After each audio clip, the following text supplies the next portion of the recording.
This is 5 questions about Asake's new album, Lungu Boy, with Vivz and Banks. On his song MMS featuring Wizkid, Asake sings, "I found a sound among all sounds."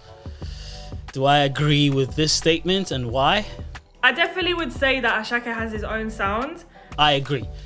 I think Asake jumped on the rising Amapiano wave infused with Fuji and made it uniquely his own. You hear people saying, oh, that's Asake's style or that's Asake's sound. Lungu Boy brought new sounds to Asake we experienced in his previous 2 albums. Do I think his original fans would adapt to his development? I think any music fan or a fan of an artist has to adapt to them going into new phases musically. I believe his original fans will adapt because I think Asake's instant appeal came from his unique branding and relatable inner city slang, like, you know, the Yoruba Lagosian type of slang, and a lot of people sort of bought into that with his, you know what I mean, with his attitude. I don't know if everybody else will be happy with it because, like I said, you have to be open-minded to change in the artist that you love. Magic Sticks produced majority of Asake's previous albums. However, Lungu Boy starred SARS, Prime, P Prime, Sack Pass. Which producer do we feel stood out? Oof, this is close. But I'll give it to SARS. It's incredible that he's still innovative and godlike 15 years later. I'm sorry. You know, shout out to P Prime, of course, genius of this new era. But yeah, SARS will get it for me. P Prime did his thing. But I will say SARS really shines bright because of his unique way of twisting sounds that you might not have heard on a lot of Afrobeats before.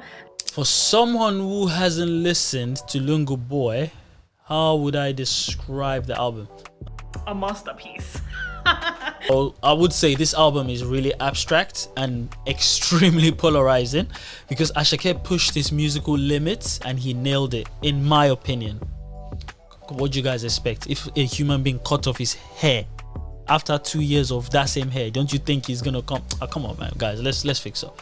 I would say this album is a beautiful blend of different sides of Asake. Asake was pushing a boundary in this album, and I think, yeah, if you haven't listened to it yet, I would describe it as a beautiful expression of art. Asake's previous albums took the industry by storm and resulted in huge success. How do I think this album will contribute to Asake's legacy? Legacy is an important word, and it's not just measured by numbers and awards. I think legacy is all about the history that an artist builds for themselves. When you look back, you're gonna think about all the albums that he's had, the first 2 being huge success stories for him, and I think this 3rd one was a perfect way to kind of break away from what we know and add on to it. Okay, for me, this album cements his status as a seasoned pro, solidifying his legacy as a top 10 artist, which is clearly evident in the featured tracks. Like, you can see the features on his tracks. I mean, you can't pull those kind of features if you're not if you're not like a top 10. I'm saying top 10 because to cover a lot of grounds, but the honest truth is, let's be real, Asake is top 5 right now, you know what I mean? But yeah, maybe this will be a new chapter for Asake, and I think that's how it's gonna be a part of his legacy.